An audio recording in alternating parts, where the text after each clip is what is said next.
عداوت نہیں رکھتا، بدلے کی بھاونا نہیں رکھتا، کینہ نہیں رکھتا۔ جو حسینی ہوتا ہے اس کا سینہ محبتوں کا مدینہ بنا ہوا ہوتا ہے۔ حضرت امام حسین کے صاحبزادے کی بات آ گئی ہے، امام زین العابدین کی۔ امام زین العابدین ہے، چونکہ بولو سبحان اللہ۔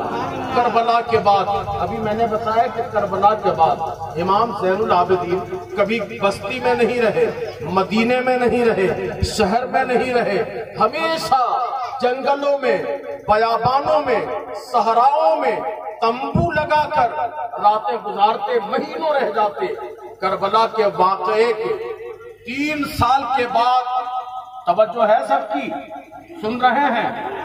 کربلا کے واقعے کے 3 سال کے بعد جب کوفہ پر مختار ثقفی نامی ایک گورنر کا، ایک کمانڈر کا غلبہ ہوا، اس نے سب سے بڑا کام کیا کہ جتنے یزید کے ماننے والے تھے، یزیدی سپاہی تھے، ایک ایک کو چن چن کر اس نے قتل کروایا۔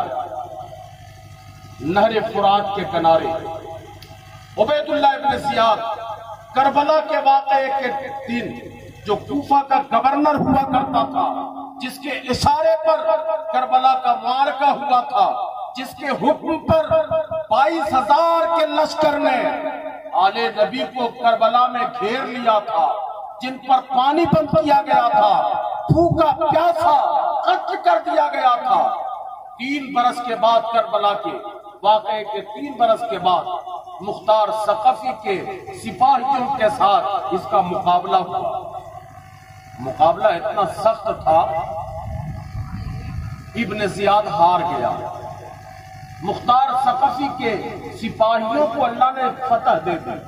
جب مختار ثقفی کو فتح ہوئی، ابن زیاد کو شکست ملی، یہ جان بچا کر میدان سے ہی بھاگا، گھوڑے پہ سوار کر رہا تھا اور وہیں سے یہ بھاگا۔ اور جب یہ بھاگا تو اس کے پاس نہ پانی تھا نہ کھانے کا کوئی سامان، یہ بھاگتا رہا جان بچا کر 2 دن تک لگاتار بھاگتا رہا، اور 2 دن کا بھوکا پیاسا، سخت بھوک لگی تھی، سخت پیاس لگی تھی۔ ابن زیاد اب نڈھال ہو گیا تھا۔ اس نے دیکھا کہ صحرا میں خیمہ، سوچا کہ اس میں ضرور کوئی ہے، یہاں ہمیں ضرور کھانا پانی مل جائے گا۔ اس نے گھوڑے کو لگام لگائی، گھوڑے سے اترا، خیمہ کے پاس پہنچا، خیمہ کے دروازے پہ لگے پردہ کو ہٹایا۔ جب پردہ ہٹایا تو اس نے دیکھا کہ خیمہ کے اندر امام حسین کے صاحبزادے امام زین العابدین تلاوت قرآن کر رہے ہیں۔ جھوم کے بولو پیار سے، تلاوت قرآن کر رہے ہیں۔ امام زین العابدین کو دیکھا، ابن زیاد کو شرم آئی، پردہ چھوڑ دیا، پیچھے ہٹا، مگر اس قدر پیاسا تھا، اس قدر بھوکا تھا، اب اس کے سامنے کوئی چارہ بھی نہیں تھا، مرتا کیا نہیں کرتا۔ پھر اس نے ہمت کی، پردہ سرکایا اور اس نے کہا حضور السلام علیکم، بہت سخت پیاسا ہوں، اگر پانی ہو تو عنایت کیجیے۔ امام زین العابدین نے قرآن بند کی، نظر اٹھا کے دیکھا، دروازے پہ ابن زیاد ہے۔ امام زین العابدین اٹھے، خیمہ کے کونا پر مشکیزہ رکھا تھا، پانی نکالا، ایک کٹورا پانی بھر کے دونوں ہاتھوں سے ابن زیاد کو پیش کیا۔ ابن زیاد نے ایک کٹورا پانی پیا، مگر اتنا پیاسا تھا، پیاس نہیں بجھی۔ اس نے کہا حضور اگر اور ہو تو عنایت کریں۔ میرے امام نے دوسرا کٹورا بھر کے دیا، اس نے کہا اور ہو تو عنایت کریں۔ امام زین العابدین نے تیسرا کٹورا بھر کے دیا۔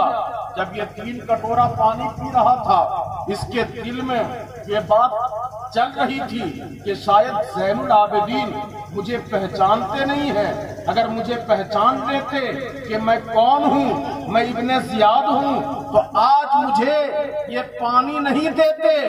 اس کے دل میں یہ بات آ رہی تھی اور اس نے منہ سے کہہ بھی دیا حضرت شاید آپ نے مجھے نہیں پہچانا، میں کون ہوں؟ اتنا کہنا تھا امام زین العابدین پھوٹ کر بچوں کی طرح رونے لگے اور آپ نے کہا نابکار میں تمہیں کیسے بھول سکتا ہوں، تم نے ہی ہمارے گھر کے ایک ایک بچے کو بھوکا پیاسا رکھ کر میدان کربلا میں جانوروں کی طرح ذبح کر دیا، میں تمہیں کیسے بھول سکتا ہوں جس نے ہمارے اوپر پانی بند کر دیا، ہمیں بھوکا رکھا، تڑپا تڑپا کے مارا، ہمیں قیدی بنایا، ہمیں تماشا بنا کر دنیا بھر میں گھمایا، ہم کیسے بھول سکتے ہیں؟ ابن زیاد نے کہا حضرت اگر آپ مجھے پہچان رہے تھے تو آج مجھے پانی نہیں دینا چاہیے، آج تو آپ کو میرے منہ پر تھوک دینا چاہیے، آج تو میرے منہ پر تھپڑ مارنا چاہیے، آپ نے پانی کیسے دے دیا؟ اب آل حسین کا جواب سنو، اگر سچا حسینی ہو اپنی زندگی میں پریکٹیکل لائف میں اتارنے کی کوشش کرنا۔ آل حسین نے کہا ابن زیاد کل جب نبی کا گھرانہ تمہارے دروازے پہ پہنچا تھا، جو کچھ تم نے کیا یہ تمہارے گھر کا طریقہ تھا، یہ تمہاری ریت تھی، اور آج جب جانی دشمن آل نبی کے دروازے پہ آئے ہیں، جو کچھ ہم نے کیا یہ ہمارے گھر کا طریقہ ہے، یہ ہمارے گھر کی ریت ہے۔ سب حسین کے گھر والے اور حسین جو کا طریقہ یہ ہے کہ کسی سے بدلہ نہیں لیتے، کسی کے خلاف اپنے سینے میں عداوت نہیں رکھتے، سب کو معاف کر کے گلے سے لگا کر اور سب کو پانی پلاتے ہیں، یہ آل حسین کا طریقہ ہے۔ سبحان اللہ، جھوم کے بولو۔ تو جو حسینی ہوتا ہے وہ اپنے دل میں بغض نہیں رکھتا، جو حسینی ہوتا ہے بدلے کی بھاونا نہیں رکھتا، جو حسینی ہوتا ہے اس کا دل محبتوں سے بھرا ہوتا ہے۔ سبحان اللہ، جھوم کے بولو۔ مگر آج حسینیوں کا عالم یہ ہے کہ بھائی بھائی سے، باپ بیٹے سے آج مہینوں ہو گئے سلام کلام بھی نہیں۔ خدا کے بندو سمجھو تو یہ کربلا کا معرکہ ہے۔ حضرت امام حسین اور آل حسین کی سچی محبت چاہیے اور سچا پیار کرنے والا حسینی چاہیے۔ حضرت امام حسین سے جن لوگوں نے محبت کی، جن لوگوں نے پیار کیا، اگر وہ معاملی تھے اعلیٰ بنا دیے گئے، بے ایمان تھے، محبت حسین اور آل حسین کی وجہ سے ایمان سے مالا مال کر دیے گئے۔ مجھے کہہ لینے دو کہ اگر حسین سے محبت کرنے والا جہنمی تھا تو جنتی بنا دیا گیا۔ اور محض یہ بات میں دعویٰ نہیں کرتا بلکہ پورے دلیل کے ساتھ میں آپ کو بتاؤں گا، اگر تھوڑی دیر آپ سنیں گے تو میں دکھانا چاہتا ہوں کہ کربلا والوں کی محبت کتنی بڑی چیز ہے۔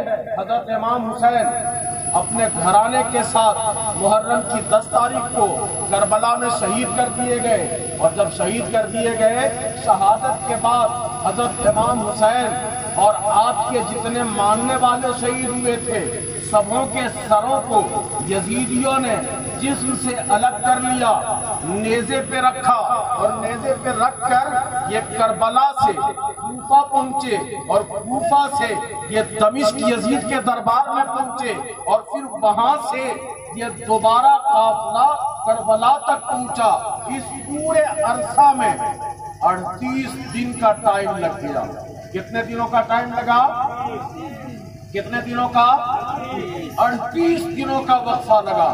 اور ان 38 دنوں میں عالم یہ تھا کہ یہ سروں کا قافلہ، کربلا والوں کا یہ قافلہ جس راستے سے ہو کے گزرتا، اچھا کوئی سر جسم سے الگ ہونے کے بعد کتنے دنوں تک وہ دیکھنے کے قابل ہوتا ہے یا ساتھ رکھنے کے قابل ہوتا ہے؟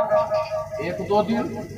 تیسرے دن کے بعد وہ سر نہ ساتھ رکھنے کے قابل ہوتا ہے، نہ دیکھنے کے لائق ہوتا ہے، نہ آدمی کوئی اس کے قریب جا سکتا ہے، اس سے اتنی بدبو آنے لگے گی۔